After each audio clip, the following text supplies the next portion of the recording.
Okay, so we're going through the stance training series of the stances I most want to go through, and we're just going to go through the next one and then just take a brief moment to talk about how long you should be training for.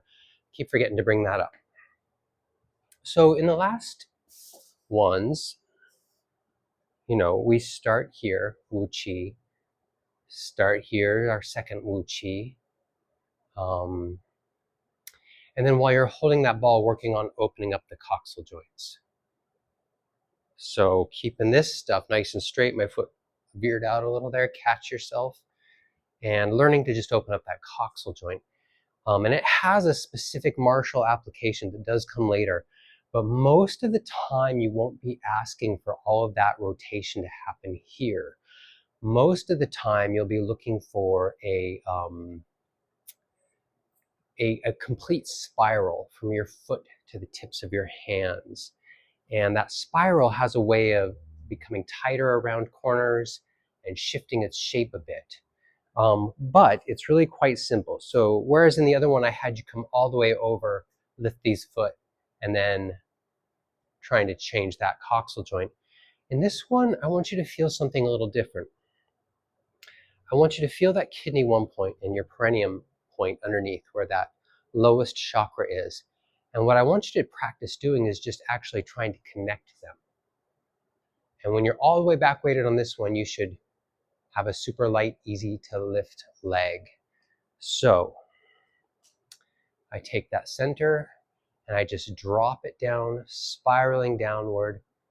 I lift my toes a bit, they come up a bit. And when I'm all the way back weighted, then what I find is that this guy here comes up with great ease. So it's a complete spiral. I'm not trying to look for a sharp an angle here at this joint. My spine is getting involved somewhat. You do still want to have knees over the toes in terms of directional.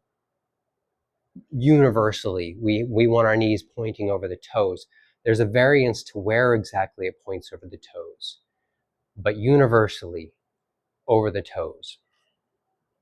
So as you drop back in there, you want to learn to, okay, well, this is well and good. I can feel that that leg has a lot of emptiness. Look down and make sure you're not sinking in. My left leg likes to sink in real easy. It's not doing it right now, so super great.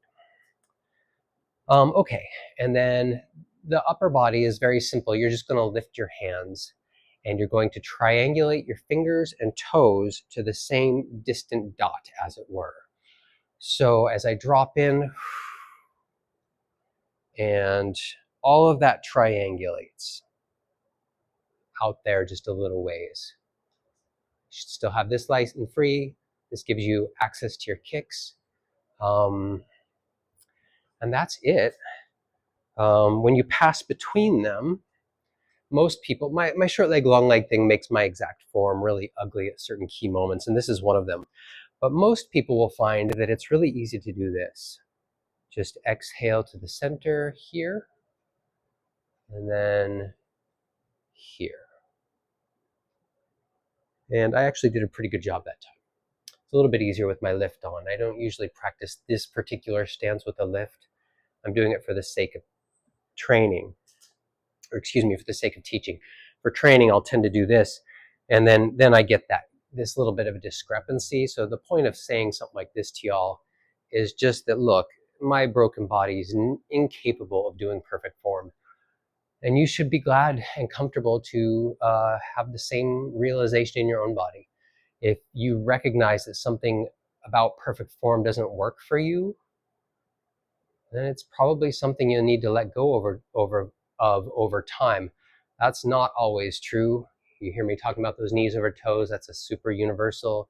Keeping the knees gently bent most of the time, that's universal. Certain other the principles are universal, but there are certain kinetic laws we also want to attend to. So let's just show you a little angle down this way.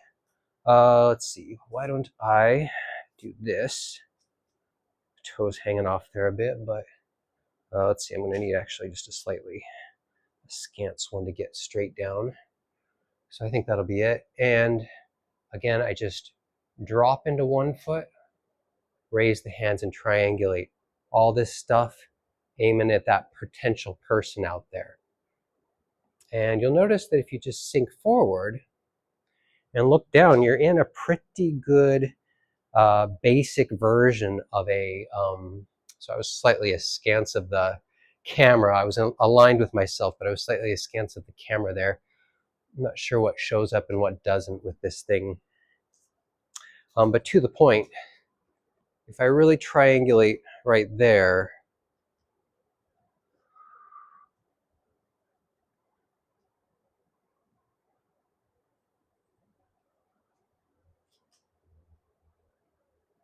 all that stuff triangulating to that fella that I might be needing to deal with. And this is one of the few times we really look at wedging in the Tai Chi. But I failed to quite say my point a moment ago. If you look at your basic bow and arrow stance and then just sit back into one leg, you're basically there, right? You're basically in this stance. The stances are maybe ever so slightly off, especially because there's a difference between lifting hands, which is narrow like this, and playing the pippa, which is a little bit broader like this, and they have different applications. We work on the stance that is lifting hands. At least that's the one I've worked on. Ultimately, you want all of them. Yeah, so I think that's it. It's a very simple stance. Listen to your internal principles. Movement from here, extension of the spine, extending a ball of energy out into everything so that my foot feels full of my center. Feel that down-weightedness. Relax myself. And elbows should be at least a little bit bent. Roughly speaking, near the elbow this backhand is. And yeah, I mean, it's a very simple stance. It's the primary back-weighted stance you really want to understand for kicking and dealing with striking. It's a little bit implied, but I'm like this, I can drop forward into our forward thrusting strike. It's right there. We don't see it happen in the form. Instead, you see this kind of like let the guy go by energy because we're trying to be good to the people attacking us. But when you start talking about the kicking section, which is the second section of the form, which is the third section of what I teach, you will find that this stance here is really fantastic for knowing how to punch and deal with wedging and kicking. Wedging is far better dealt with in Aikido than in Tai Chi or Bakwa. But it's super important if you really want to understand how to defend yourself against a strike without blocking. So anyway, that's a little bit of a martial aside. Okay, so the only other thing I really wanted to talk to you about tonight is, it's very simple, really. I just wanted to make a brief mention about how much you should train for your goals. So if you have the goal of just training Tai Chi to kind of enhance your health, then I would recommend 2 10 to 15 minute sets a day, morning, evening. In the morning, you wake up, you kind of move around a little bit, you align yourself after a night of sleeping in odd angles or whatever. And then in the evening, a day of odd angles, bring yourself back together, draw yourself here. At least 5 minutes of your 2 sets, so 20 to 30 minutes in all per day, 2 sets of 10 to 15 minutes. At least 5 minutes should be deep meditation, deep relaxation. In any really proper sense of the word, you want to get to at least a 10-minute meditation per day if you want to get anywhere in soft martial arts. But most people are going to find that they want to expand what they're doing with Tai Chi as time goes on, and as they develop the health sides of things. So that's just generalized. How do I enhance my health version of the thing? How do I enhance maybe a martial art in the background, etc. So the next set out is like, oh, I want to get fit too. And Tai Chi and Bakwa can only take you so far, but you can get pretty fit from here down using Tai Chi and Bakwa. However, you will have a little bit of struggles if you're in an otherwise normal body, that is to say without a crippled leg, of accessing your white fast twitch, which is your power musculature. There's 4 big picture ranges. There's white fast twitch, which is your power and speed musculature. It's a specific muscular strand type.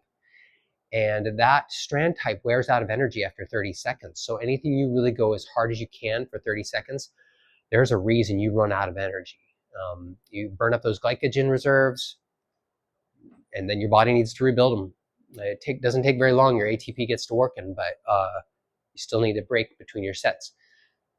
The next set out is your red fast twitch tissue, and it's like your intermediate tissue. And then your next skeletal muscle tissue is your red slow twitch. That one's most easily understood as your endurance. Anything you can just keep doing. You got more than 2 minutes and you can just keep doing it, that's probably if you can go up to 2 minutes before you burn out and drop, that's your endurance-y red slow twitch tissue. It burns out, depending on the study you look at, but basically 1:15 to 2 minutes, somewhere in that range. Red fast twitch is about 1 minute to 1:15. White fast twitch is 0 to 30 seconds. And there are sub ranges here, but we're not going to, that's outside the range of what I'm talking about for now. And then there's our 4th range, which is steady state cardio, which is just like anything you can just keep doing beyond a few minutes. Like you can just keep walking for a long period of time. Many people can jog for very long distances, run for very long distances without, and they just keep going. This is your steady state cardio. Okay, so all that clump of knowledge is to say this, that red fast twitch through steady state cardio is actually pretty easy to access.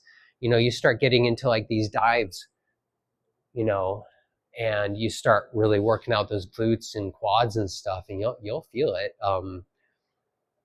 You're doing these one-legged things and you're really getting your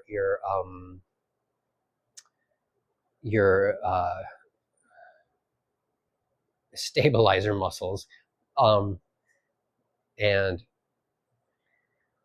yeah, and then, again, you do something like the form and you don't do it too deep a stance, whatever, maybe just a nice comfortable stance like this. And you do the whole form and you're going to be for 45 minutes-ish, depending on how fast you go. And how many sets of the form. I'm thinking 2 sets of the form right there. So you're going to get your endurance. You're going to get that steady state cardio taken care of. So anyway, Tai Chi and Bakwa can really be used for that, but it starts to become hard to deal with your white fast twitch. The way you do it, if you're going to do it, is you do speed kicks, basically. And then you can affect your white fast twitch as well. Aikido adds a lot more options when it comes to white fast twitch, because you have things like frog hops, or you have really fast descending sets where like somebody takes you into a Nikyo and drops you into one-legged stance real quick, knee to the ground on one side, I'm not going down, but this kind of a thing. That stuff, when you go down really fast but decelerate as you get near the ground so that you don't crash, that's a lot of white fast twitch. So you can get a lot more of your white fast twitch done, and you can get pretty well fit from here down using Aikido and Tai Chi. And the way you would really want to do that is you basically take 2 days a week, nice and split. Think Monday to Thursday type of split. And you do basically half a solid workout. You can do it all in one day. You can just tear yourself up 1 day a week. It's a pretty effective way of building muscle. But it actually, my own experience and some of the studies I'm starting to run into now, suggests that taking that exact same load to really tear yourself up in 1 day, splitting it between 2 days is the better choice for building muscle. So you won't feel as sore, and you'll get a quicker build of muscle. Has been my personal experience, and also I've seen some studies recently that indicate. So that's fitness. And when you're doing fitness, you got to think at least an hour on those days you're working out. Again, depending on what you're trying to accomplish. But when you start talking about fitness, it's more than just muscular strength and muscular endurance and cardiovascular health. It's also flexibility. So you have to start taking some time to really develop your flexibility and doing some stretching. So think, an hour, 2 days a week instead of your two short sets, and then do your two short sets the rest of the days of the week. You can even do like a 5-minute short set on either on the mornings thereof, of when you have your big sets, and you won't be too burnt out, and you'll still get that morning and evening split that's so nice. Okay, so that sums that up. So just for health, 2 sets of 10 to 15 minutes a day. Make sure some of that's steady, just meditation. You want to get your fitness involved, think that, except 2 of the days a week, 1 hour a day. Make sure you get your stretching done. And then if you want to get to the martial level and you want to become more than just, oh, I'm healthy.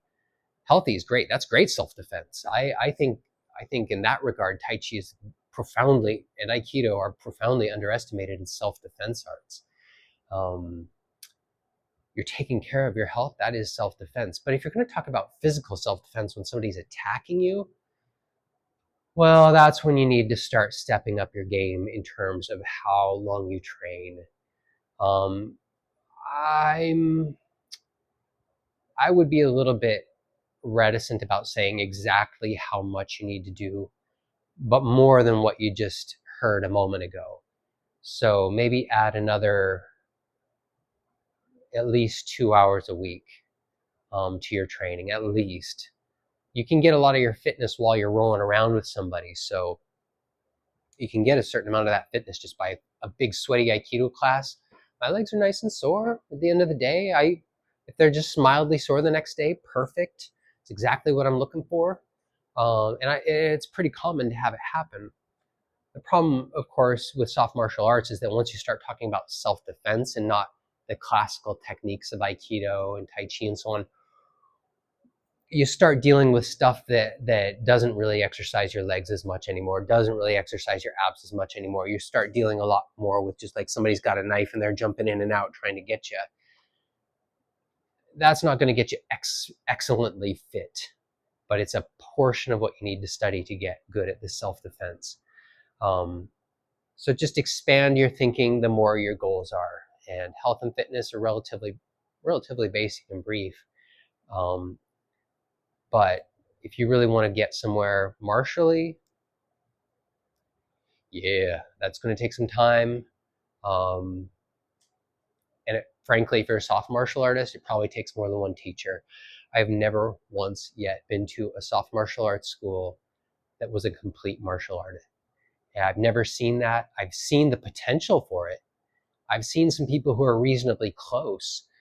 There's a guy online to check out who's worthy. I should post one of his videos named Christopher Hine, I think is his name. He's got a shaved head and a big red beard, kind of a solid looking dude. That dude talks about the self-defense end of Aikido probably better than anybody I've seen. I've only watched about 10 of his videos, so he might say or believe things that I disagree with. But he's been in the trenches. He's done his martial arts. He walked away from Aikido because this is ridiculous, he said to himself. As he got into more and more MMA type things, he started training weapons with more and more people. And then he was like, oh, that's what those Aikido techniques are for. Kota Gaishi's, you start grappling over a weapon and you find Kota Gaishi in a heartbeat. You find Nikkyo in a heartbeat. They both emerge really fast. So, bear in mind that there are people out there trying to do it. Somewhat more than what I was aiming for here in the video to go on and on about that. But yeah, I think you've got some time frames there to work with, and have at you.